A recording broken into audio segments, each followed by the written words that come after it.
It was supposed to be a normal night in the quiet Bennett home. The clocks had just struck 11:34 p.m. Outside, a heavy rain painted shadows on the windows of their small brick house on Maple Lane. But inside, warmth and the faint aroma of cocoa clung to the air. Laura Bennett tucked 7-year-old Chloe into bed, smoothing her tangled blonde hair and whispering the same words she'd said every night since Chloe could remember. If anything ever feels wrong, remember the secret ways and trust Max. Laura's eyes, always gentle, lingered a little longer than usual. Maybe she sensed something, the kind of mother's intuition that tugs at your heart in the dark. Downstairs, Ethan, Chloe's older brother, sat at the dining table, headphones on, the blue glow of his phone reflecting in his anxious eyes. He was only 12, but sometimes Laura saw a shadow on his face, a wariness that made him seem much older. Max, their retired German Shepherd service dog, rested at Ethan's feet, ears twitching, ever alert. No one noticed the van parked a block away, headlights dimmed, engine purring beneath the storm's rumble. Just after midnight, the world shattered. The front door exploded inward, splinters ricocheting across the hall. Shouts, men's voices, hard and frantic. Chloe woke with a jolt. Before she could scream, Laura swept into her room, breathless, gripping Chloe's wrist. "Emergency time, baby! Remember the crawl space!" Max was already there, nudging Chloe forward with his big, reassuring head. They slipped into the hidden panel behind the bookshelf, something Laura had built herself, just in case. Chloe clutched Max, her heart thundering so loud she feared the men would hear it. Through the crack in the wood, she saw shadows dart past, heard drawers yanked out, glass breaking. Then, suddenly, Ethan's terrified scream, "Get off me! Leave us alone!" followed by the sickening thud of someone hitting the floor. Laura knelt, pressing a crumpled piece of paper into Chloe's shaking hands. "Find the garden. Trust Max. Don't look back." Her voice was a whisper, but it cut through the chaos like a blade. She squeezed Chloe's hand, then shut the panel, plunging them into darkness. For endless minutes, Chloe listened. Heavy boots on the stairs, angry demands for the evidence, and her mother's stubborn, defiant voice. There was a crash, a muffled curse, then the unmistakable crack of gunfire. Max trembled, but pressed closer, shielding Chloe with his body. Tears streaked Chloe's face as she covered her ears, silently praying that Laura would walk away from this nightmare. The night dragged on, every second a lifetime. When morning finally bled through the crawl space's thin vent, silence reigned. Chloe waited, muscles cramping, until Max nudged her hand.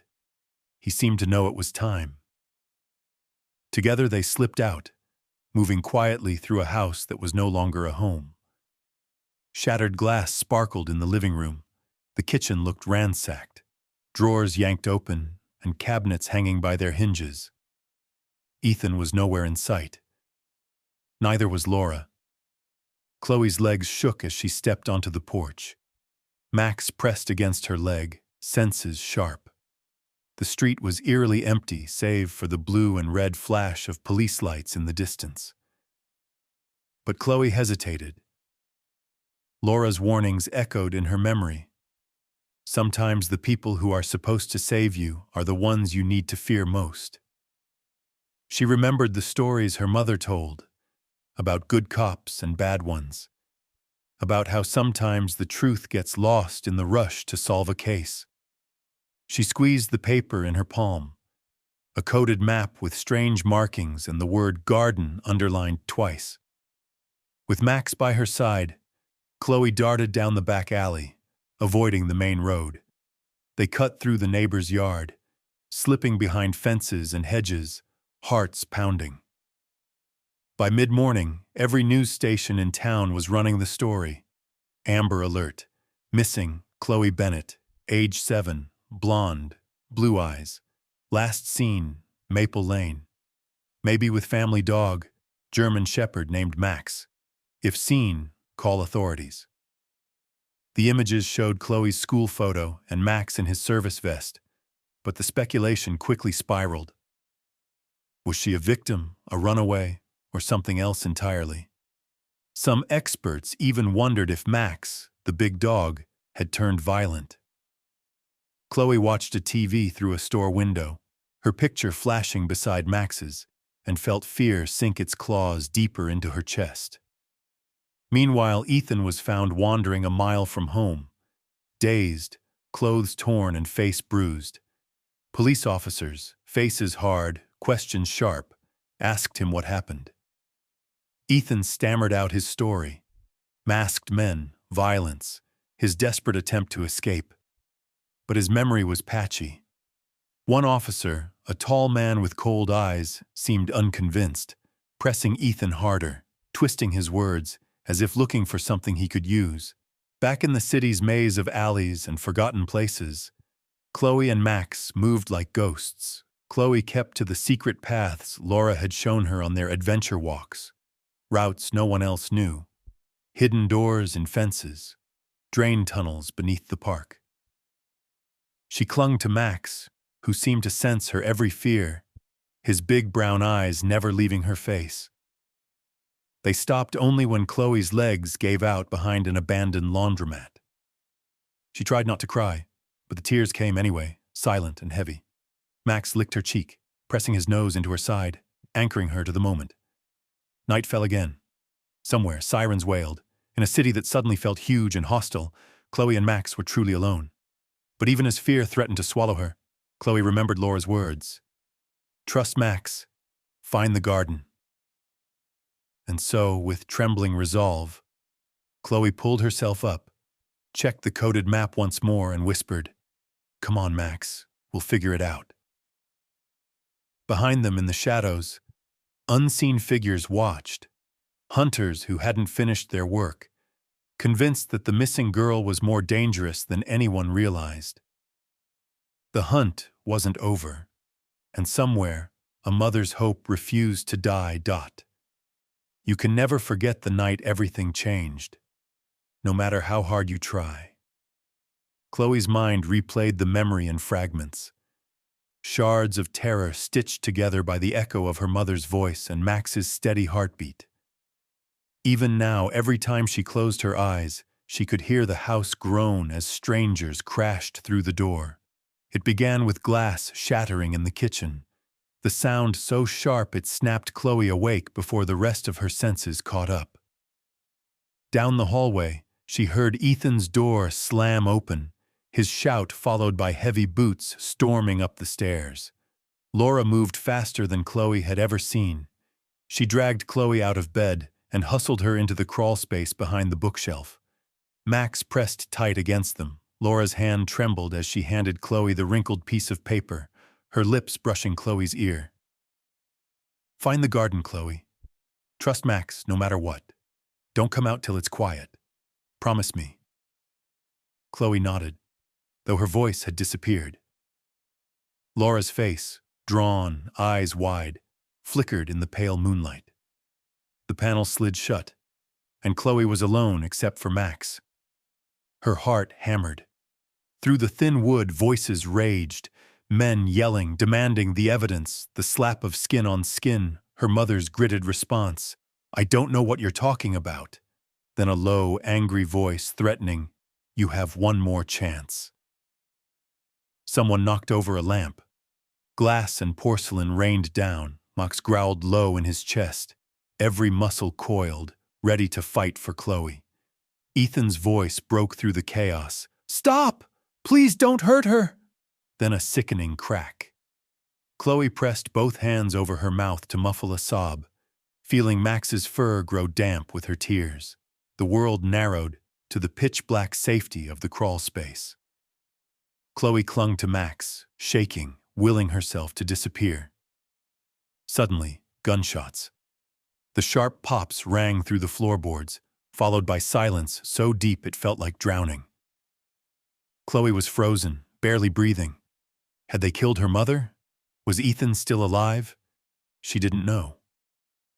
Max licked her cheek, a silent comfort, then settled his huge body across her lap, as if he could shield her from everything. Time stretched and twisted. Chloe didn't dare move. Outside the panel, the house was silent. Then the door creaked. Someone moved slowly through the hallway, pausing right in front of the bookshelf. Chloe's heart stopped. Max growled, almost imperceptibly. The footsteps lingered, a shadow looming behind the panel, then moved on. Chloe waited, counting her breaths in the darkness, afraid to even blink. At last, the first rays of dawn filtered through the crawlspace vent. Max nudged her hand. Chloe uncurled herself, every muscle stiff and sore. She listened. No voices, no footsteps. The monsters were gone, or at least, they'd left for now. She opened the panel and crawled into the living room. Her eyes darted everywhere. Overturned furniture, a broken lamp, muddy boot prints smeared across the carpet. Blood splattered across the linoleum by the kitchen. No sign of her mother. No sign of Ethan. Just emptiness and the lingering scent of fear. Chloe slipped through the back door, Max at her heels. Outside, the neighborhood was oddly silent, as if the world itself held its breath.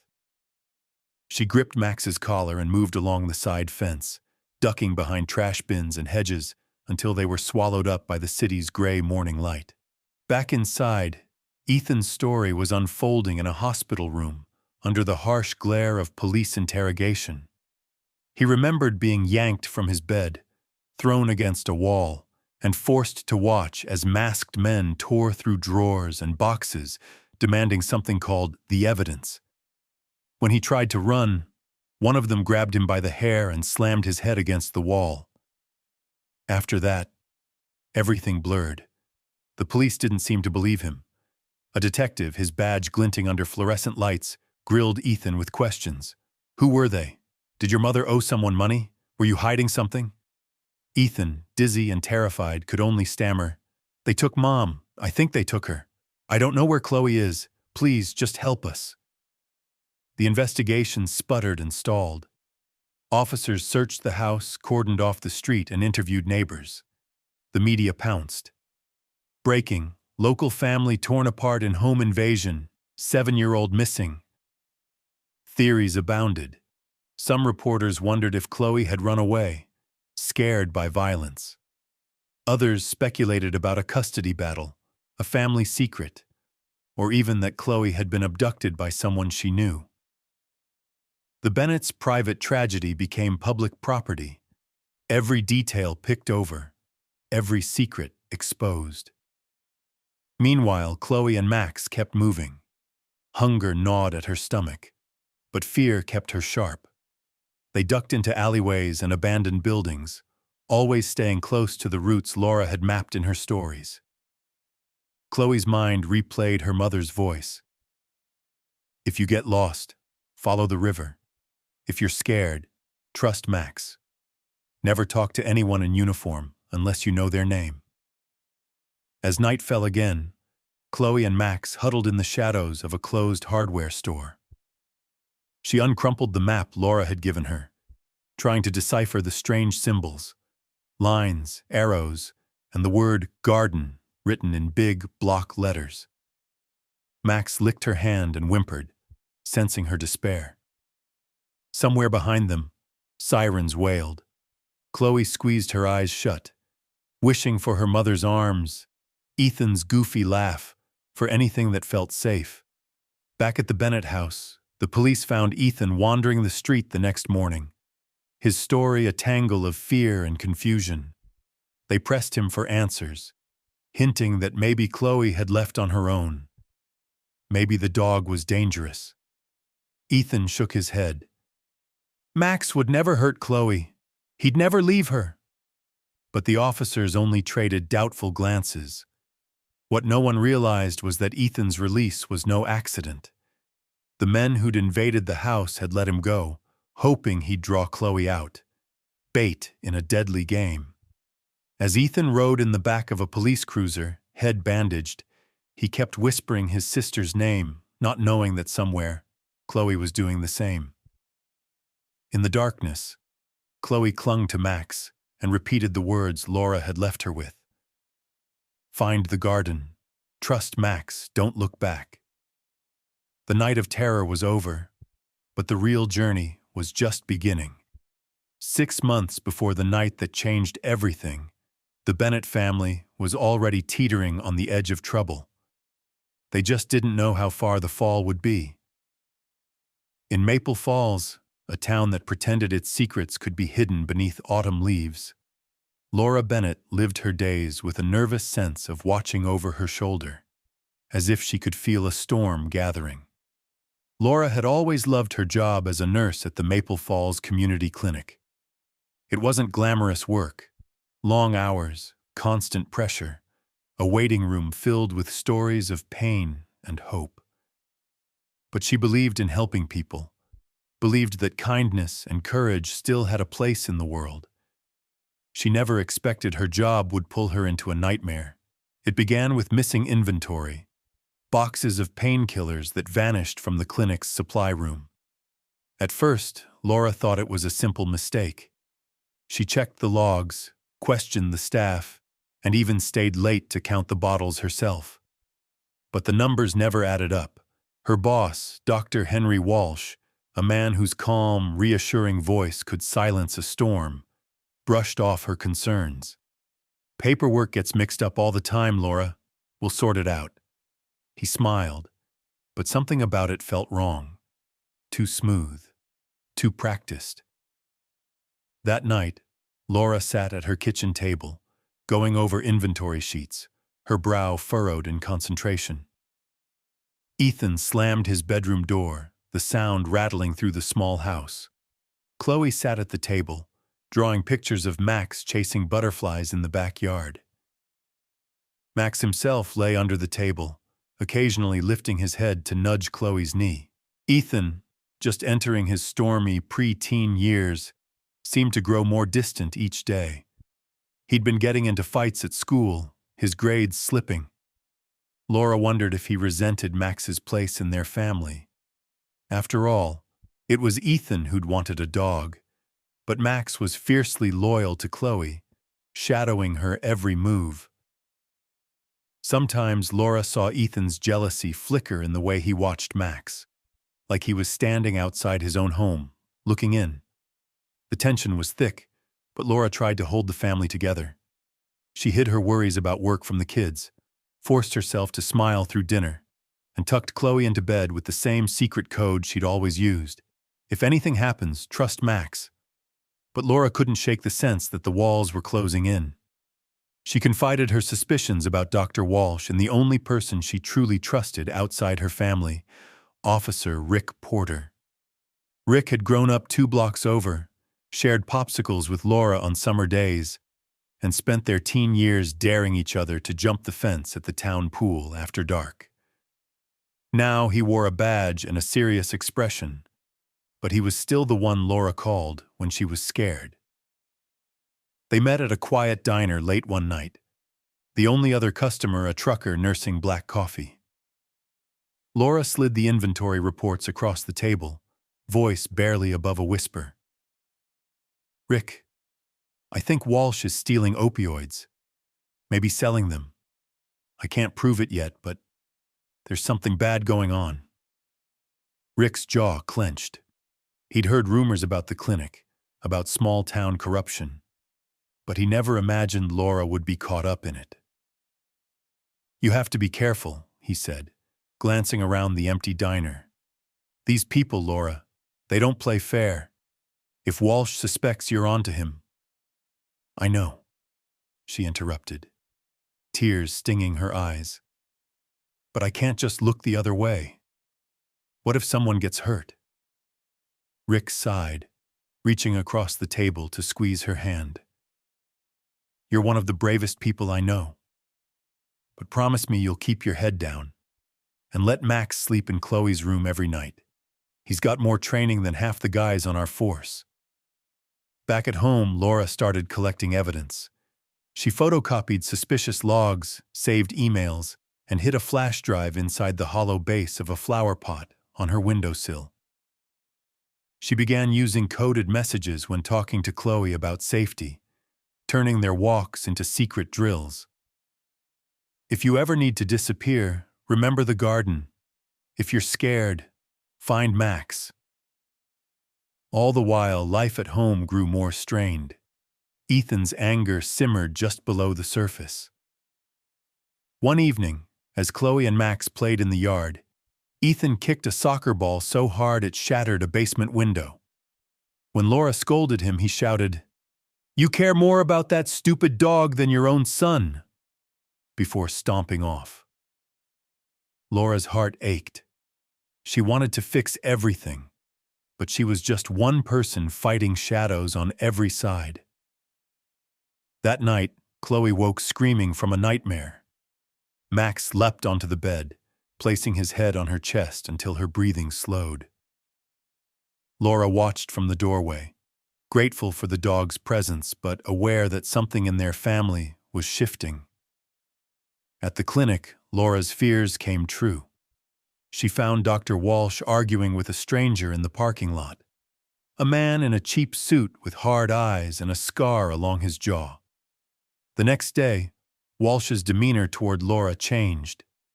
He stopped smiling, started asking pointed questions about her schedule, her habits, her family. Laura felt the net closing around her. One evening, she found a threatening note taped to her windshield, "Keep quiet or else." Her hands shook as she drove home, the fear gnawing at her courage. That night, she doubled the locks and kept Max close. Rick, sensing the danger, visited more often, sometimes just to check the locks or run safety drills with Max and Chloe. He showed Chloe how to use the panic button on his old cell phone, programmed to call him if anything happened. Laura knew she was being watched. She tried to act normal for Chloe and Ethan's sake, but every shadow felt sinister. Still, she pressed on, determined to gather enough evidence to put Dr. Walsh away and keep her family safe. But danger had a way of finding cracks in any fortress. As autumn slipped into winter, Laura realized the only thing more dangerous than exposing the truth was staying silent. The city at night felt like another planet. Every shadow held the promise of danger. Every distant siren, a threat. Chloe, her heart still bruised from the chaos at home, moved with Max through the unfamiliar maze of alleys, parking lots, and forgotten corners that most people never noticed. Rain had turned the sidewalks slick and the air cold, but Chloe remembered her mother's words, "If you're scared, trust Max." That mantra became her anchor as they pressed on, guided by fear and a strange, stubborn hope. Their first real shelter was an abandoned library near the river, a hulking brick building with boarded-up windows and a leaky roof. Chloe had passed it once with Laura during one of their adventure walks. Now, the adventure was real and terrifying. She slipped in through a side door Max nudged open, their footsteps echoing across tile floors littered with yellowed newspapers and broken glass. The library smelled of mold, dust, and old stories. Chloe found a corner near the children's section, out of sight from the street. She wrapped herself in her too-thin jacket and used Max as a pillow, his warmth seeping into her bones. That night, sleep came in scraps. Every sound jolted her awake. At one point, Max growled low, a warning rumbling in his chest. Chloe sat up, clutching the coded map Laura had given her. She ran her fingers over the paper, trying to decipher the strange lines and circles. The word garden glared back at her, a clue and a comfort. Chloe whispered to Max, "We'll find it. I promise." Max thumped his tail and licked her cheek, reassuring her in the only way he could. Hunger woke her before dawn. Chloe rummaged through her backpack. 2 granola bars, a half-empty juice box, a crumpled photo of her family, and an old, chewed-up tennis ball Max loved. She split a bar with Max, breaking off little pieces and feeding them to him as he wagged his tail, grateful and patient. It wasn't much, but they made it last. After eating, Chloe wiped Max's paws with a towel Laura had packed for her. She spotted a cut on his left front paw, fresh and raw from their frantic escape. Her hands shook as she dug through the backpack for the tiny first aid kit, dabbing the wound with antiseptic wipes and wrapping it with gauze. "Good boy, Max," she murmured, tears threatening. Max simply licked her hand and rested his head on her lap. When daylight crept in, Chloe explored the library. She found an old water fountain that still worked and filled her bottle. She even discovered a box of stale crackers in the librarian's desk. Hard as rocks, but food nonetheless. In the back room, she found piles of discarded books. Inspired by her mother's survival lessons, Chloe tore out a few blank pages and wrote a note to Ethan, leaving it hidden inside a copy of The Secret Garden. It was a silly hope, but maybe, just maybe, Ethan would find it, or someone would get it to him. She wrote, "I'm with Max. We're safe for now. Find the garden. C." As dusk approached, Chloe knew they couldn't stay in one place for long. She wrapped her arms around Max's neck and whispered, "We have to keep moving." Max seemed to understand. They left the library just as a pair of teens with flashlights started poking around, their laughter shrill and careless. Chloe ducked out a side door, Max pressed to her side, and together they slipped away into the deepening shadows. They made their way to the city's botanical gardens, a place Laura had taken them every spring when the tulips bloomed. The gardens, closed for the season and locked up, offered a new kind of refuge. Chloe found a gap in the fence and squeezed through, Max following with only a slight limp. Inside, the world changed. Here, even in late fall, the air felt softer. Towering glass conservatories stood like silent guardians. Chloe led Max to the old greenhouse, its door barely hanging from its hinges. She gathered fallen leaves for bedding and curled up with Max, watching the stars twinkle through shattered panes of glass. Night after night, they moved from hiding place to hiding place. The library, a bus station bathroom, the dark maze of the botanical gardens. Chloe rationed their food, scavenged for scraps, and collected rainwater in empty cans. Sometimes she watched families walk by, laughing hand in hand. Her loneliness threatened to swallow her whole. In those moments, Max became everything, her protector, her friend, the only family she had left. One particularly cold night, Chloe woke from a nightmare, her breath coming in ragged gasps. She dreamed she was trapped in the crawl space again, the world burning above her, her mother's voice fading away. Max nudged her awake, whining softly. Chloe clung to his neck, sobbing, her tears soaking his fur. "Don't leave me, Max," she whispered, and Max licked her face, steady and silent, grounding her in the here and now. The days blurred together. Chloe, though exhausted, forced herself to remember her mother's lessons: how to stay invisible, how to watch for danger, how to use her wits. She hid more notes for Ethan, always in books, always coded. She tended Max's wound, keeping it clean. She taught herself how to sleep with one eye open, how to read the sky for rain, and how to recognize the footsteps of those who might mean harm. The city was hunting for her now, or so it seemed. Chloe overheard snippets of conversation in gas stations and corner stores. "Did you see the Amber Alert? Poor kid. They say the dog's dangerous. Maybe even hurt her." Chloe's fear twisted into resolve. She knew better than anyone. Max would never hurt her. He was the reason she was still alive. Max, in turn, became even more vigilant. He slept light, ears twitching at the faintest noise. When Chloe cried, he pressed close, offering comfort without question. When she was scared, he stood in front of her, a silent guardian. Together they became a team, two souls bound by love and survival.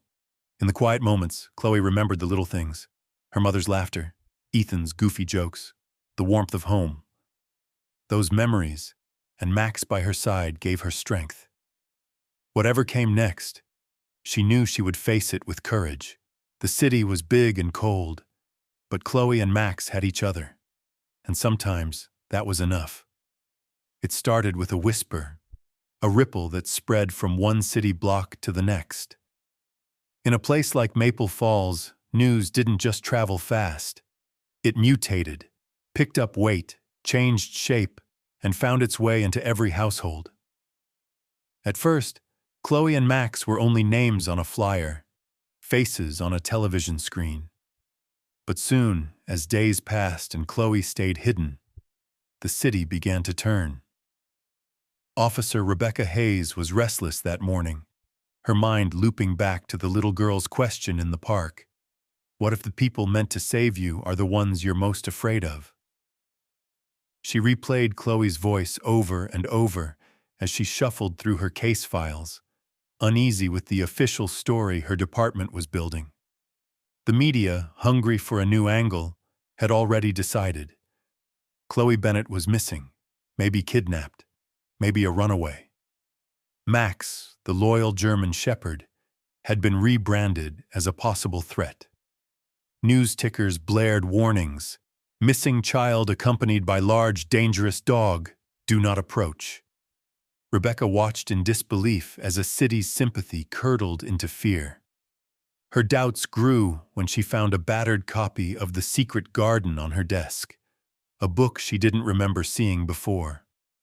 Tucked inside was a note, carefully folded, written in a child's hand. I'm with Max. We're safe for now. Find the garden. C. The message pulsed with urgency, hope, and the ghost of a secret. Rebecca's hands trembled as she read it again, heart pounding. Chloe was alive. She was hiding, and she wanted to be found, but not by just anyone. Rebecca's investigation took on new life. She started retracing the possible places Chloe could have gone. Abandoned buildings, city parks, even the old botanical gardens. She interviewed librarians, janitors, night shift workers, chasing shadows and whispers. But every time she got close, it seemed, the city grew colder, more suspicious. Rumors began swirling. In diners and grocery stores, people debated Chloe's fate with the intensity usually reserved for sports scores or election years. Some pitied the little girl. Poor thing. Probably just scared. While others nodded grimly at the news, convinced she and Max were a menace. Trouble waiting to happen. In the neighborhood where the Bennetts once lived, no trespassing signs sprouted overnight. Dogs were kept inside, children weren't allowed to walk home alone, and everyone seemed to have an opinion about what should be done. It was in this tense, watchful atmosphere that Mrs. Hamilton came into the picture. The old janitor at the library, Mrs. Hamilton had a soft spot for stray animals and lonely children. She noticed the missing crackers, the small handprints on the dusty counter, the books out of place. One night, she found Chloe and Max curled up behind the reference desk. Chloe's hair tangled, her face streaked with tears. Max's wounded paw stretched across her lap. Mrs. Hamilton didn't ask questions. She simply handed Chloe a peanut butter sandwich, a bottle of water, and whispered, "You rest, sweetheart. I'll keep watch." For the first time in days, Chloe slept deeply, trusting the gentle presence of the old woman and the solid warmth of Max beside her. The peace didn't last. The following morning, another staff member spotted Max slipping through the hall and, in a panic, called the police. "That's the dog from the Amber Alert!" he shouted, his voice echoing through the stacks. Mrs. Hamilton tried to intervene, claiming it was just a stray she was helping, but the damage was done. Chloe and Max barely made it out the back door before squad cars arrived, sirens blaring. From then on, every officer in the city was on high alert. Meanwhile, the local media stoked the flames.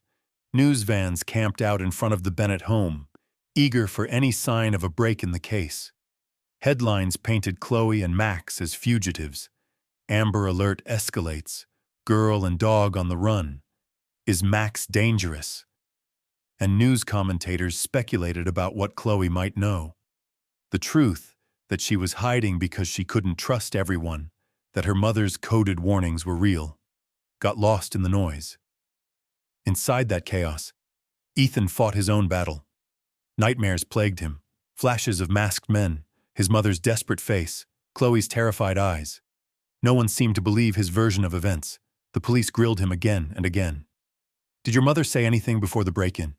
Are you sure you didn't see their faces?" As if he could conjure up more truth through sheer desperation. Ethan's guilt grew heavier with each passing hour. Why hadn't he been stronger? Why had they used him as bait? Finally, exhausted and desperate, Ethan asked to speak with Officer Rebecca Hayes. She met him in a windowless room at the station, her badge clipped to her belt, her eyes soft with concern. Ethan told her everything he could remember. His mother's secret meetings, Dr. Walsh's name, the fear that gnawed at his family long before that terrible night. He even mentioned the garden, though he didn't know what it meant.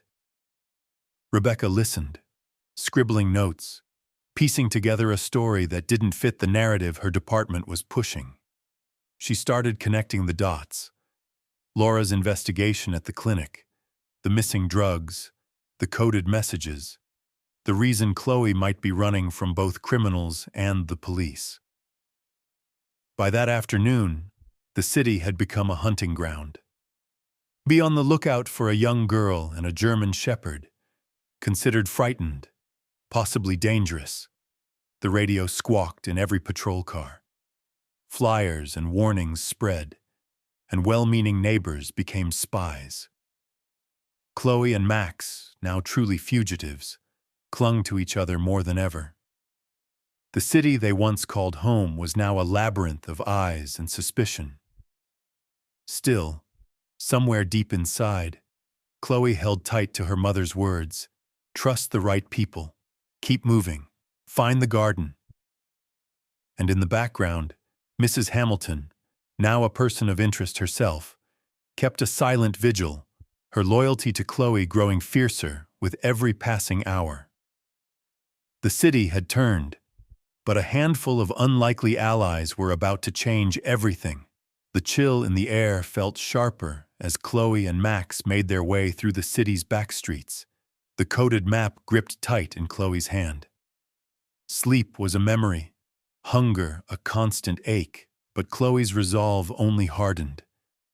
She traced the map's lines with her finger, lips moving silently as she recalled Laura's voice. Find the garden. Trust Max. Chloe glanced down at Max, who limped but pressed on, every muscle tense and alert. If not for Max's loyalty and Laura's lessons, Chloe would have given up long ago. Now she was closer than ever to the truth and to danger.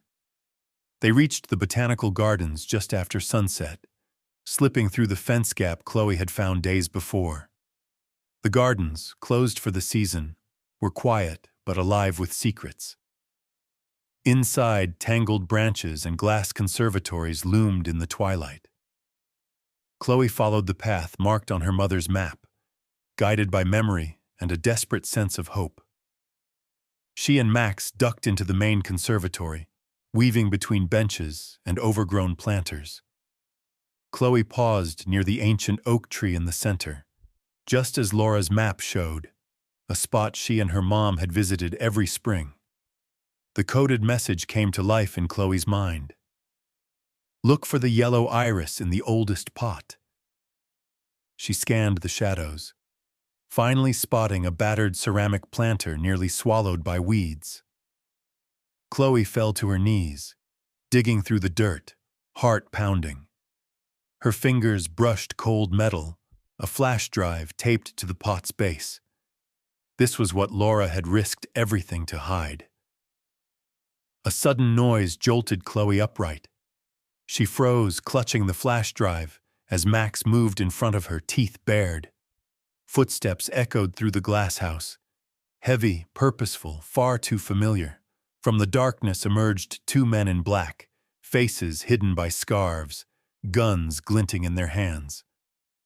Dr. Walsh's men. Chloe's mind raced. There was nowhere to run, no one to call. Max braced himself, hackles raised. One of the men snarled, "Hand it over, kid, or the dog gets it." Chloe's fear twisted into defiance. She slipped the drive into her sock and backed away, whispering to Max, "Stay with me." The men advanced. Max lunged, a blur of fur and fury, slamming into the first man's arm and sending the gun skittering across the floor. The second man shouted and swung a boot, catching Max in the side. Max yelped but clamped down on the attacker's sleeve, refusing to let go. Chloe screamed and ran, dodging between planters as the men tried to corner her. In the chaos, Chloe remembered the phone Officer Rick had given her, hidden in the lining of her jacket. Hands shaking, she dialed Rick's number, whispering into the phone, "Garden, help, hurry," before the call was cut short. One of the men grabbed Chloe's arm, yanking her backward. "No more games, girl," he spat, twisting her wrist. Max, bloodied but wild with loyalty, latched onto the man's leg, forcing him to drop Chloe. Just then, Mrs. Hamilton appeared at the conservatory's side door. She had followed the sirens, the news, and her gut, drawn to the gardens by the hope she might help Chloe one last time. Without thinking, she flung a heavy flower pot at the man grappling with Max, shattering it against his shoulder. "Get away from her!" she shouted, voice trembling but fierce. The commotion bought precious seconds. Chloe scrambled away, clutching Max, while Mrs. Hamilton blocked the men's path, waving her flashlight like a weapon. One of the attackers shoved her aside, but not before she hit the emergency alarm. Her thumb mashing the red button as she fell. Lights flashed, sirens blared, and for the first time it was the bad guys who looked afraid. Outside, Officer Rebecca Hayes and Rick Porter screeched to a halt, sirens blaring. They burst through the glass house doors, guns drawn. The men froze, caught in the flashing lights, and Max limped to Chloe's side, refusing to let anyone get near her.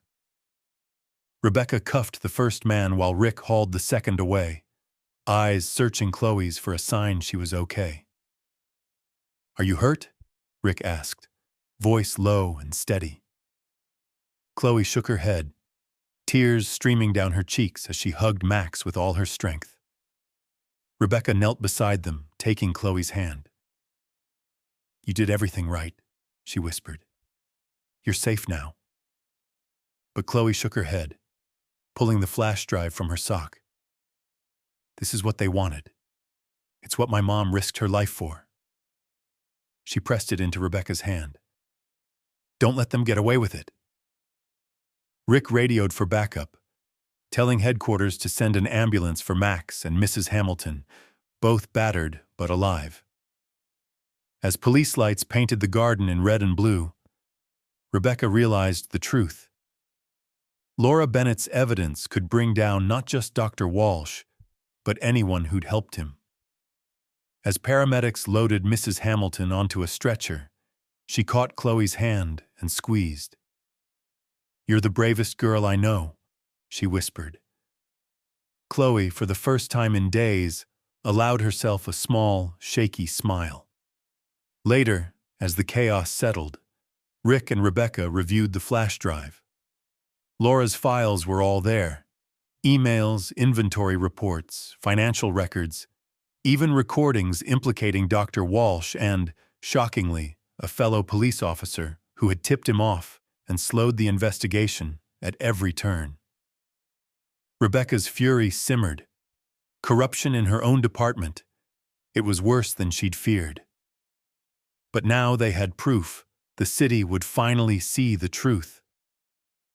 In the coming hours, as dawn crept into the sky, the garden was transformed. Not just a hiding place, but the beginning of justice. Chloe sat beside Max, head against his broad shoulder, watching the sunrise through broken glass. She felt exhausted, but for the first time not alone. The secret of the garden was out, and so was the truth. Day broke over Maple Falls with an uneasy sense of possibility. For Chloe, it felt as if she had aged years in only a few days, her mind still reeling from the chaos in the garden. But as the first beams of sunlight scattered across the conservatory's cracked glass, she understood something had finally shifted. The secret Laura had risked everything to protect was now in the right hands. The aftermath in the gardens was a whirlwind of police, paramedics, and city officials. Max lay quietly beside Chloe, his paw bandaged, eyes following every movement, as if ready to leap to her defense again. Officers gave Chloe space, awed by the girl who had survived what most adults could not. Mrs. Hamilton, bruised but upright, insisted on sitting by Chloe's side. "Don't worry, honey, I'm not going anywhere." Chloe squeezed her hand, the smallest bit of safety returning after days of running. But the real work was only beginning. Rick Porter and Rebecca Hayes pored over the evidence Laura had collected. Digital files, ledgers, voice memos, and a timeline of events tracing illegal opioid shipments, secret transactions, and names both familiar and shocking. Among them, Dr. Henry Walsh, of course, but also Officer Grant, a respected cop with 20 years on the force, who had been quietly tipping off Walsh's crew about police moves. The betrayal stung Rebecca most of all. "We have enough to get the FBI involved," Rick whispered to Rebecca, his eyes tight with exhaustion and anger. "We can't trust half this department right now. We'll need to move fast before they catch wind." Meanwhile, Ethan, who hadn't slept, who hadn't eaten more than a few bites since his mother disappeared, sat with another officer, giving his statement one last time. "I know where she is," he insisted, clutching one of Chloe's coded notes Rebecca had found in the library.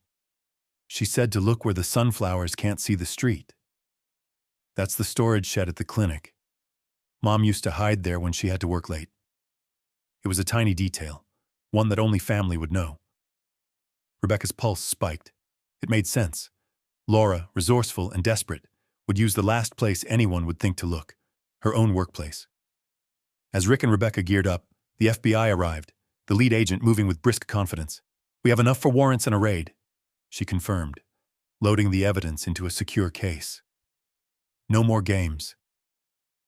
That morning, a convoy of police and federal cars rolled out, sirens silent. Chloe watched them go, heart in her throat. "Bring her home," she whispered, gripping Max's paw. At the clinic, the team moved with precision.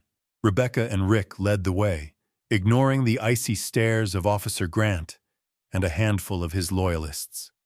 In the back lot, behind a rusted gate, they found the shed, padlocked but not for long.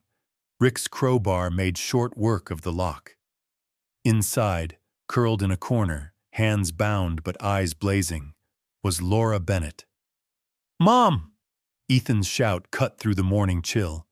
He rushed past the stunned officers, wrapping his mother in a shaking, sobbing hug. Rebecca followed, tears pricking her eyes. "You're safe now, Laura. It's over." But the danger wasn't entirely gone. Just as they escorted Laura into daylight, a tall, broad-shouldered man stepped out from the clinic. Dr. Walsh himself, a pistol in his hand, face twisted in desperation. Behind him, Officer Grant tried to melt into the background, but Rick saw him, weapon already raised. "Drop it, Henry!" Rick commanded, his voice thunderous. Walsh's eyes darted between the officers and the family he'd tried to destroy. For a second, the whole world seemed to hold its breath. Then, as Walsh raised his weapon, Max erupted from his spot at Chloe's side, teeth bared. With a roar, he slammed into Walsh, knocking the gun aside. Rebecca and Rick tackled Walsh. Grant was wrestled to the ground by the FBI agent, and within seconds, both men were cuffed. The relief was overwhelming. Laura sobbed into Ethan's shoulder as Rick knelt in front of Chloe and Max, tears streaking his grizzled cheeks. "You did it, kid. You both did." With the clinic secure and suspects in custody, the FBI set about cataloging evidence. News of the arrests swept through the city like wildfire. At last, the truth, long buried under layers of lies, was exposed for all to see. Rebecca stood at the edge of the parking lot, watching the sunrise, letting the exhaustion and victory settle over her. For the first time in her career, she felt hope that things might really change. But the moment of triumph was not only about justice for the Bennetts. It was a reckoning for a city that had almost turned on its own. In the following hours, families and neighbors gathered outside the hospital where Laura was taken for treatment. They brought flowers, casseroles, and soft apologies, ashamed at how quickly they'd believed the worst. Inside the ER, Laura was reunited with Chloe. Their hug was long, fierce, and wordless. Max pressed between them. "I knew you'd find the garden," Laura whispered, brushing Chloe's hair back from her face. Chloe smiled for the first time in what felt like forever, pressing her mother's coded map into her hand. Ethan hovered nearby, eyes red but clear. He knelt and wrapped his arms around Max's thick neck. "You're a hero, boy. You saved all of us." Rebecca watched from the doorway, her own heart full. She'd doubted, she'd questioned, but in the end, she'd believed the children. Now, as the city's media lined up for interviews and the FBI took over the investigation, Rebecca stood by the Bennetts, not just as an officer, but as a friend. Justice had come, hard-fought and almost lost, but in the garden's sunlight, the truth had bloomed. For the first time in weeks, the Bennett family's world was quiet. No sirens in the night, no shadows lurking at the edge of every thought. The days that followed the arrests at the clinic were a blur of hospital visits, police interviews, and cautious reunions. Chloe and Ethan hovered at Laura's bedside, afraid to let go, as if any distance between them might open the door to danger once again. Max, patched up but proud, slept curled at Chloe's feet, his tail thumping softly with every dream. Maple Falls, still buzzing with the aftershocks of the scandal, turned its attention to the survivors. Stories filled the local papers about the hero dog and the brave little girl who outsmarted criminals and corruption. Reporters lingered outside the hospital, hoping for a glimpse of Chloe or Laura. For once, the attention felt less like a burden and more like a validation, proof that their pain, their fight, had meant something. The city, ashamed of its fear and suspicion, began to rally behind the Bennetts. Laura's recovery was slow but steady. Her wrists bore the angry marks of restraint, her eyes the shadows of exhaustion, but she refused to let fear define her. She worked with hospital counselors, determined to heal not just her body, but her spirit. "We survived because we stuck together," she told Chloe and Ethan each night, squeezing their hands. "That's how we'll get through this too." The trauma lingered in unexpected ways. Ethan flinched at sudden noises. Chloe struggled with nightmares. Laura awoke some nights convinced she heard footsteps in the hall. But their bond, tested by fire, only grew stronger. The trial against Dr. Walsh and Officer Grant drew crowds from all over the county. The prosecution leaned heavily on Laura's evidence and Chloe's testimony. Sitting in the witness box, Chloe's voice trembled at first, but as she described what she'd seen and how she'd survived, her courage grew. She answered every question with honesty, even when her voice cracked and the courtroom listened with rapt attention. Ethan, holding Max's leash in the hallway, squeezed Chloe's hand before and after, whispering, "You got this, sis." Their story brought a hush over the crowd, proof that the smallest voice could ring the loudest when the truth was at stake. When the verdicts were read, guilty on all counts for both Dr. Walsh and Officer Grant, the relief was nearly overwhelming. The courtroom erupted in cheers. Laura wept quietly, clutching her children. Mrs. Hamilton, seated in the front row, wiped away tears and blew Chloe a kiss. In the days that followed, the city moved to honor the courage of those who had stood against darkness.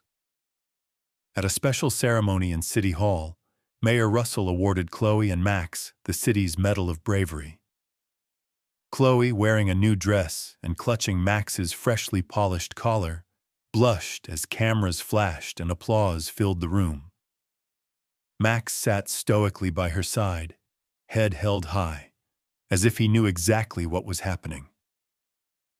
"This is for the heroes who remind us what love and loyalty look like," the mayor said, pinning the medal to Max's harness and placing another around Chloe's neck. Rebecca Hayes and Rick Porter received community awards for their role in unraveling the case and rooting out corruption. Rick accepted his quietly, refusing to speak, but Rebecca took the stage, voice steady. Sometimes it takes a child's courage to remind us what justice means. The Bennetts didn't just survive. They helped save this community from something rotten. We owe them more than medals. We owe them our trust. Her words rippled through the crowd, a promise of change. Mrs. Hamilton, the unassuming librarian who had risked her job and her safety for Chloe, was recognized too. Chloe beamed as Mrs. Hamilton took the microphone and simply said, "When a child or an animal needs help, you help. That's what being a neighbor means." The audience, teary and smiling, stood in ovation. As Max healed from his injuries, the Bennetts received another piece of good news. Thanks to Chloe's testimony and the support of the community, Max was formally recognized as Chloe's legal support animal. No more questions, no more threats. He was family, and no one could separate them. Buoyed by the city's support, Laura and Rebecca launched a local support group for whistleblowers and at-risk families. The meetings, held in the back room of the library, became a safe haven for people with stories too difficult to share elsewhere. Laura told her story first, about standing up when it was easier to stay quiet, about trusting the right people, and about how hope could be found in the darkest places. Rebecca spoke of the importance of listening to children and believing survivors, no matter how unbelievable their stories seemed. Ethan, wanting to give back, began volunteering at the local animal rescue.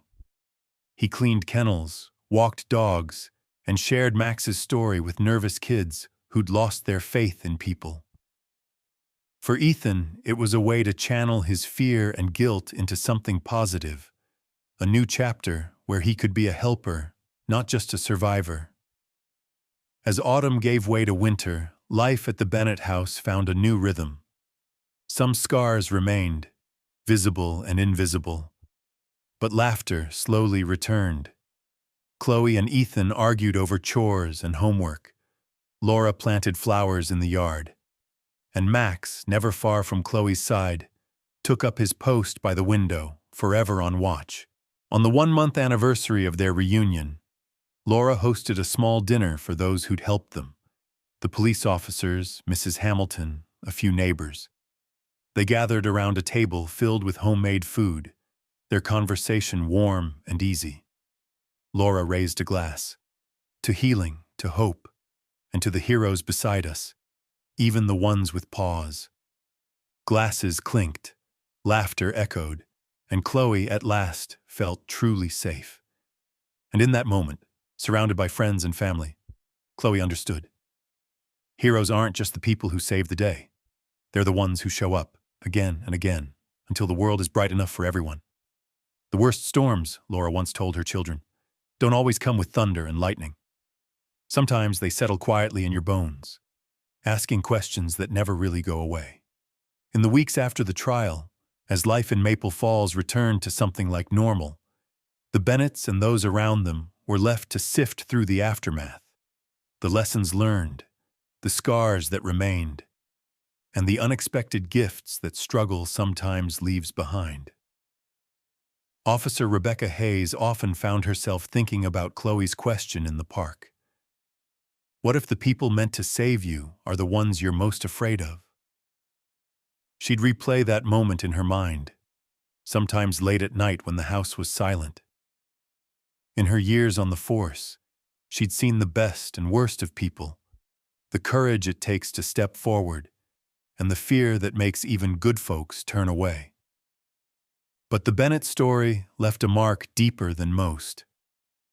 One afternoon, as golden leaves blew across the precinct parking lot, Rebecca recorded her thoughts, hoping they'd someday help others. Trauma, she began, her voice low and thoughtful, doesn't always look the same for every person or family. It tests the bonds between us, reveals our strengths, and sometimes our weakest places. The Bennetts were proof that help can come from where you least expect it. A battered old dog, a stubborn janitor, a child who refuses to give up. Sometimes, the bravest thing you can do is keep going, even when you're scared. She spoke too of trust, and how dangerous it is when society gives it blindly. We all want to believe the people in charge are good, but real safety comes from looking out for each other, from asking questions and from listening, especially to those who feel small or powerless. Chloe reminded me of that. I'll never forget it. For Laura, healing meant more than tending physical wounds. It meant confronting the price of truth. The world had shifted beneath her feet. Some nights, she still woke in the dark, heart pounding, convinced the monsters had found their way back. But in group meetings at the library, Laura found strength in sharing what she'd learned. It's easy to stay quiet, especially when you're afraid, she told the circle of faces, some new, some familiar, one rainy evening. I thought I could protect my family by pretending nothing was wrong. But secrets are heavy. They grow until you can't carry them alone. I learned that sometimes, speaking up is the only way to keep those you love safe, even if it's dangerous. You have to trust the right people, and that takes courage. I'm grateful every day that I did. The price of that courage, Laura realized, wasn't just hers to pay.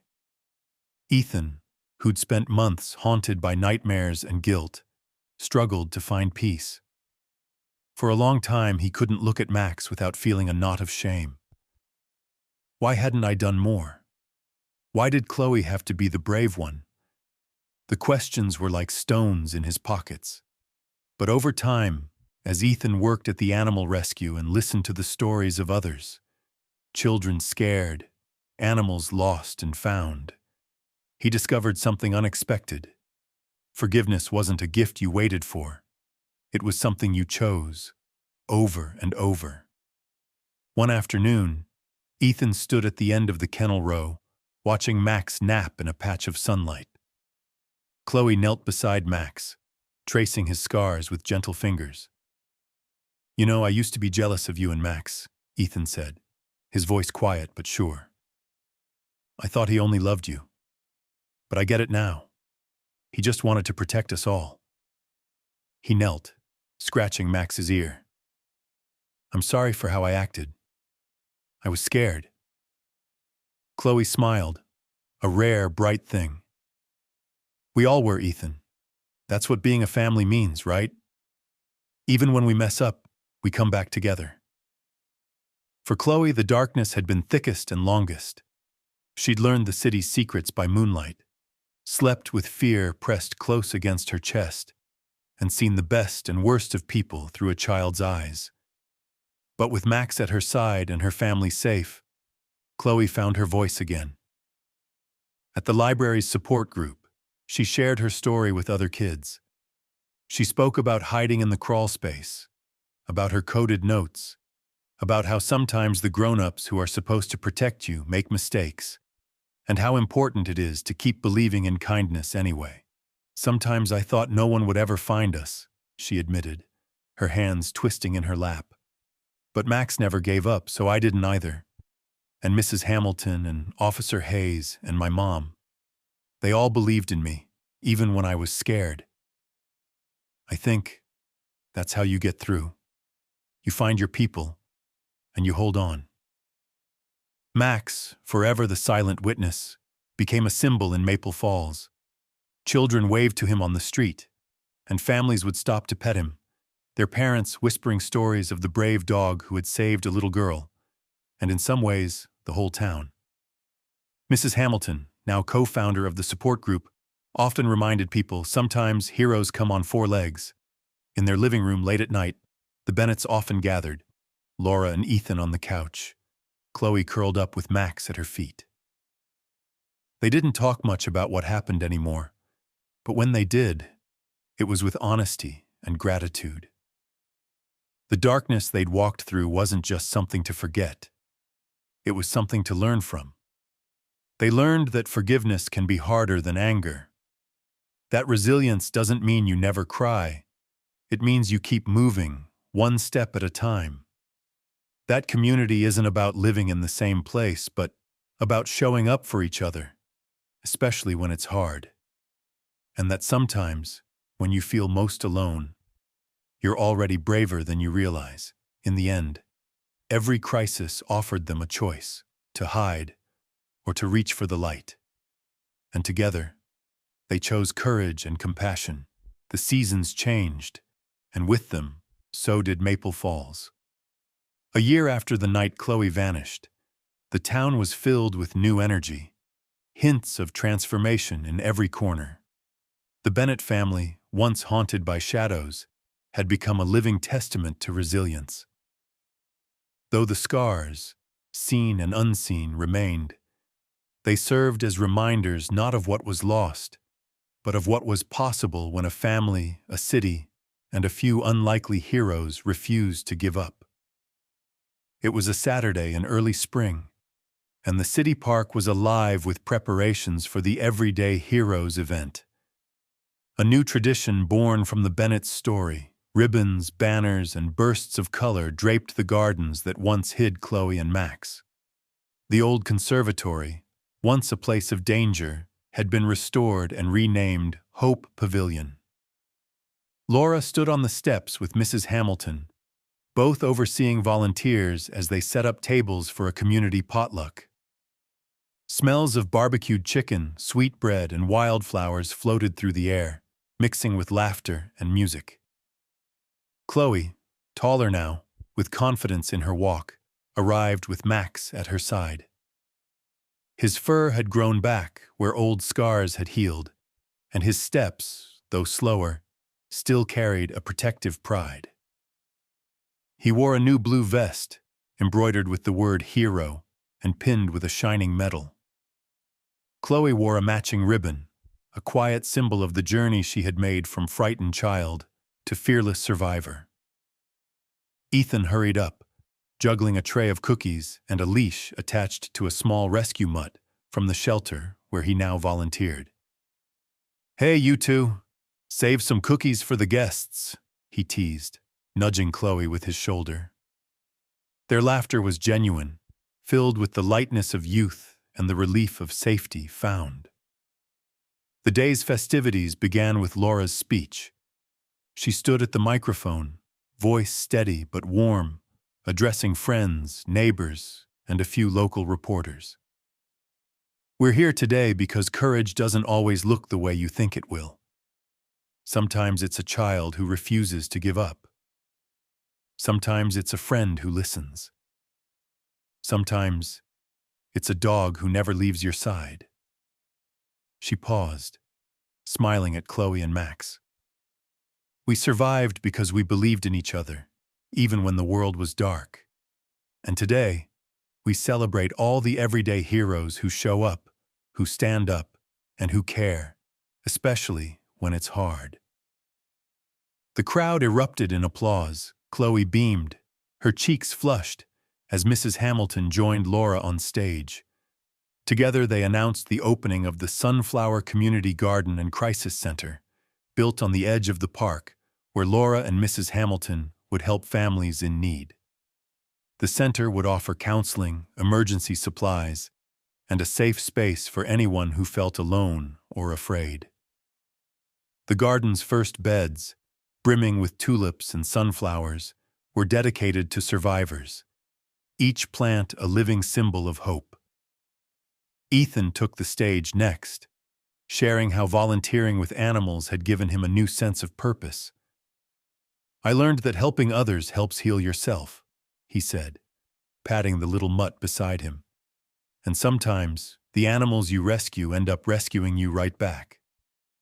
The crowd laughed and clapped, moved by Ethan's growth and candor. Rebecca Hayes and Rick Porter were there too, heroes in their own right. Rebecca, promoted and now in charge of a new outreach unit focused on at-risk families, addressed the crowd.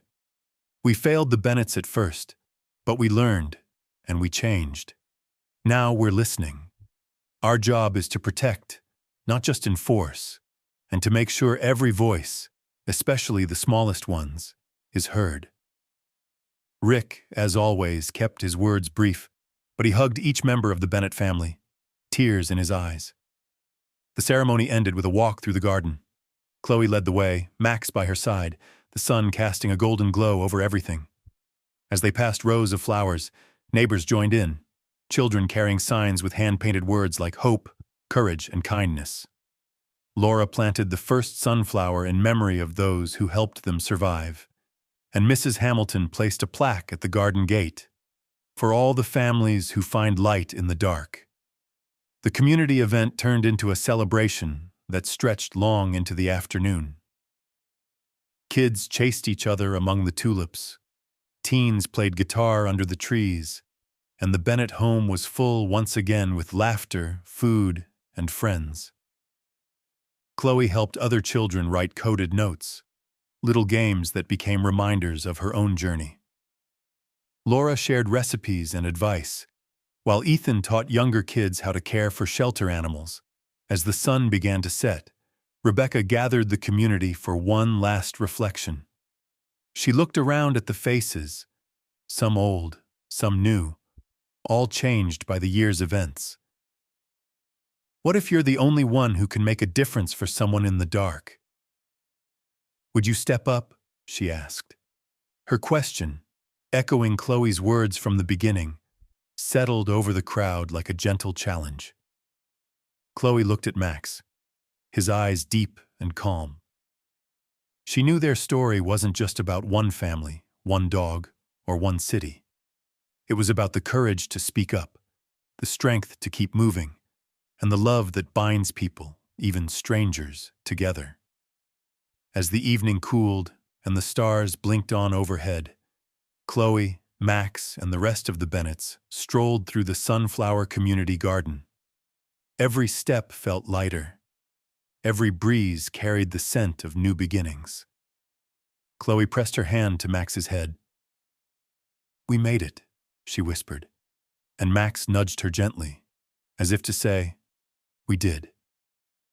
Family, Chloe realized, wasn't just about blood or history. It was about loyalty, trust, and the willingness to fight for each other, even when hope seemed lost. In that garden, beneath the glow of lanterns and surrounded by friends, the Bennett's story found its true ending, not in fear, but in the promise of a future forged by courage. And as they walked through the sunrise together, Chloe knew, no matter what storms came, they would always have each other. They would always have hope.